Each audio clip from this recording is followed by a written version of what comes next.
Hello there, Flying Fox and Bambi Productions here. So I hope you're all having a very Merry Christmas, because you know I do, since Christmas is my most favorite time of the year. So I'm going to be reviewing a Christmas present that I got. And no, it's not going to be that pillow with Bambi and Thumper on it. No. Well, I would have loved to do that, but it's a pillow and it's a pillow, a pillow is a pillow. Anyway, so I'm going to be doing another Christmas gift I got, which is actually another 00 gauge model. Like, I wasn't expecting to get that engine, but I'm happy I got it since it's one of my favorite LNER engines, and it's my favorite design from Thompson. It is one of the most best intro.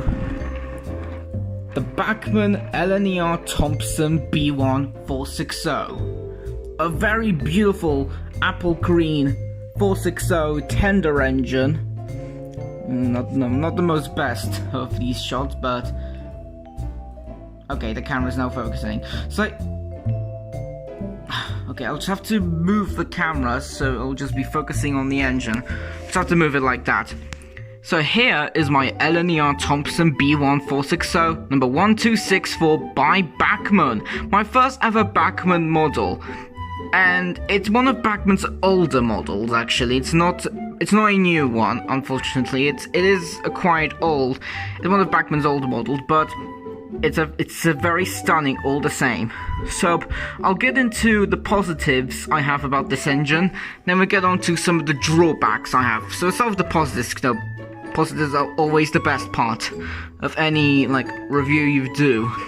So first of all, I love the overall the design and details. So I like the Thompson B1s. They are my favorite Thompson designs, which is Edward Thompson's not my most favorite designer when it comes to British steam locomotive designers, but this is actually one of his best designs ever. It was actually also his most successful design, and this one's number 1264, which is one of the preserved B1s. Unfortunately, it's not in this beautiful apple green. It's in the boring and dull BR black nonsense thingy. So yeah, so I love the details that this model has. I'm not the best at the camera angles. I like the handrails that are on the smoke box and on the side of the boiler. And I also like the white and black lining and these rivets. I think the cab is one of the most detailed cabs I've ever seen, especially with those handrails. I mean, for an old Bachmann model, it's very great. I mean, the side of the boiler's great, the wheels and the rods are awesome. The overall locomotive is an absolutely stunning engine. The overall engine's absolutely stunning to behold. I mean, you can't deny it. A B1 is absolutely great, especially an apple green. I mean, not just LNER. Well, I think BR also had an apple green livery, which they used for Tornado, and another B1 called Mayflower. Just saying that. I don't know why I even mentioned it, but anyways. So, yep, number 1264, an LNER B1 460. It's just a great model. I mean, I just like everything that this model has. I like the green painted on the wheels. And it's the lining on the LNER apple green is such a stunning livery. But the overall locomotive design is absolutely good. I mean, Bachmann did a good job with this model. I know that I think Hornby had done a B1, but it just wasn't that. No, it wasn't that. I think the Hornby B1 is actually. What I'm trying to say is that I think Hornby had done a B1. I'm not quite sure, but I think Hornby had done a B1, and the review said that it's actually way more better than the Bachmann one. Either probably because of detail-wise or probably the quality of it. But yeah, it's still a good model. So, yeah. So let's just the overall engine himself is great. I just think I just said that a few times. Okay, let's get on to the drawbacks. This engine's not without fault. It does have a few things that I sort of do not like about it. Number one, it's not made of die-cast metal. It's sort of plastic in a way. I mean, the metal-y things on the wheels, they are made of metal. It's supposed to be metal, so how can conduct electricity. The wheels, No, not wheels, I mean the rods. The rods just... I don't know, they don't really feel very metally. Like, they kind of look like some sort of different material that had been painted or made to look like if it was metal, but you know, anyways. Also, another thing that is, the whistle is like, if the camera will focus, but I don't think we'll have to move back. The whistle is completely missing, it's just not there. Also, I'll just remove it from the tender. It's a very interesting connecting system. Like, it does have details in the cab, I don't know if you can see, but they're just not painted on. Like, the cab details are not painted on. And they're also not separately applied, like, they're all just like molded in. Well, most of the parts are molded in, not all of them, most of them. Like, that goes the same for the tender. You can see it does have details, it's just not painted. And also that, yeah, but it's quite dated, it's not the most detailed, but other than that, it's a great engine. But I have to talk about the livery. So it's an LNER apple green. So I'll just wait, connect it to this. So I'll bring out another engine that also wears LNER apple green. This is my Hornby Flying Scotsman, and they do both have the same, but even if they're both in LNER apple green, I'll just clean the Scots. I know I should be doing like a glove to not get like my grease, but anyways. So the shade of apple green on the Scotsman and the B1 are very different. I mean, like, Scotsman's shade of apple green is a bit darker than the B1. You can see. Just put these two next to each other, as in like a front view.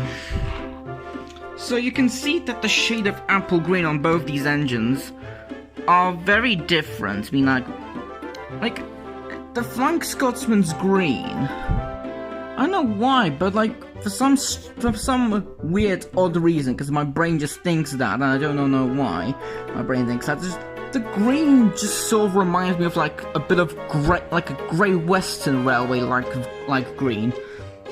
I know it is a very weird thought, like, oh, how can this remind you of Grey Western green, even though it doesn't, even, you know, clearly even isn't, it doesn't have like, it has white lining, not the yellowish orange lining and black.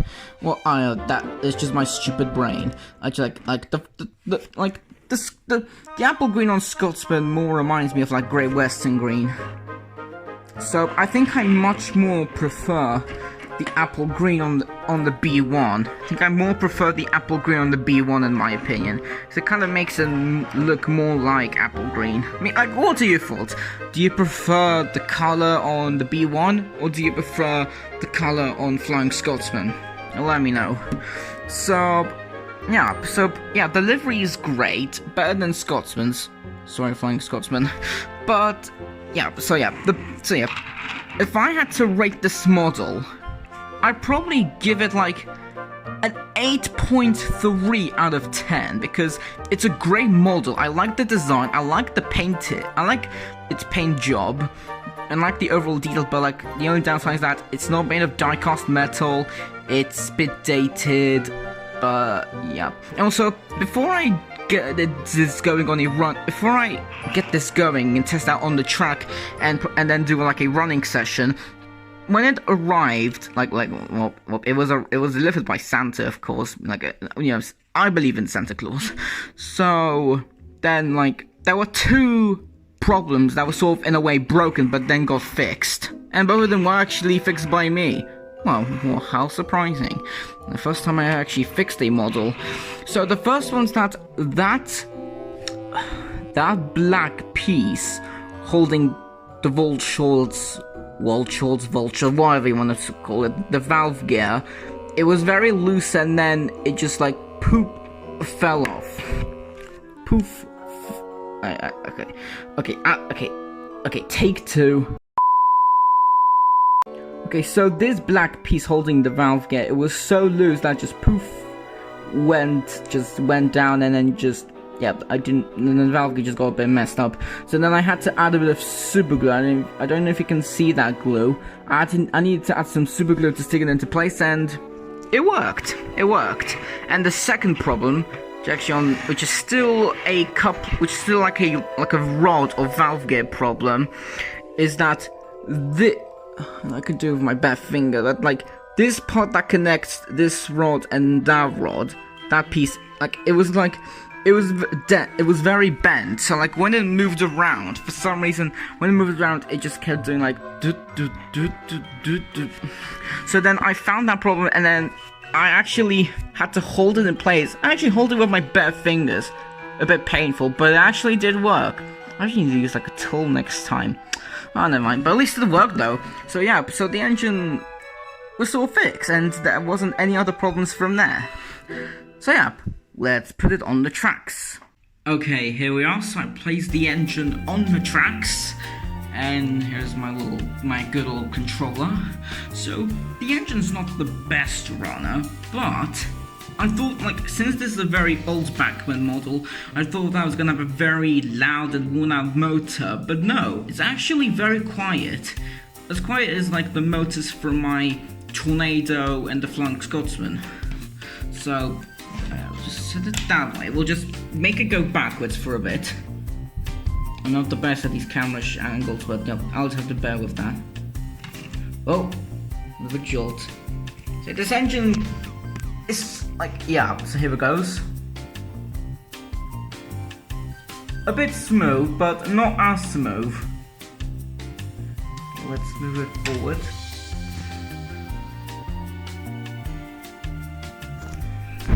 It's a little bit, yeah, so it is going a bit smooth, but it does a little bit, in a way, you know, a bit jitters a bit. Because of the wheels. But it's actually very satisfying to look at. Oh, and the camera gone out of focus. Damn it.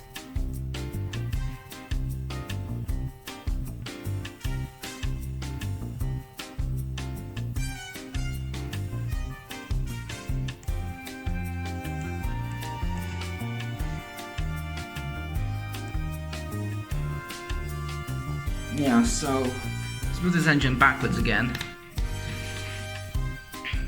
Again, I'm not the best at these camera angles, but you know, that'll just have to do. You know, actually, this engine is actually going a lot smoother than I thought it was.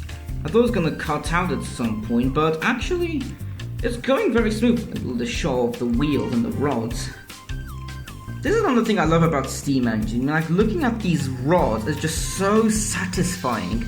You know, like the pistons just turning and turning. It's just so satisfying, especially at slow speeds. So yeah, LNER Thompson B1 460 number 1264. Right, test run completed. Now let's give him a consist. But you do know that I do not have that much piece of coaches. Well, it's not just the B1 that I got for Christmas in my 00 gauge stuff. I also got 5 Hornby Pullman coaches. Yep, I got 5 Hornby Pullman coaches. So since I have 2 Pullman coaches, so in total I now have 7. I would have just added like the 2 into this concept, but you know, that all 5 of them just fit into that siding, and that's the biggest lot that I can get into that. Well, I could add 1 more, but you know, I don't want to waste time. So yeah, let's get the B1 coupled up and we'll do our running session.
There's not a very good entrance there, but here we go. So this is my review of the Bachmann LNER B1 number 1264. It's a very great model, 8.3 out of 10, could have been a bit better, but still a good model. So, yeah, hope you all enjoyed this video, like the video, subscribe, you know the drill. You're getting quite sick of me saying this, so I'm just gonna stop rambling. So yeah, hope you enjoyed this video, like the video, subscribe, and I'm still rambling about this. So yeah, what are your overall thoughts of this model? Leave me in the comments below, and have a Merry Christmas.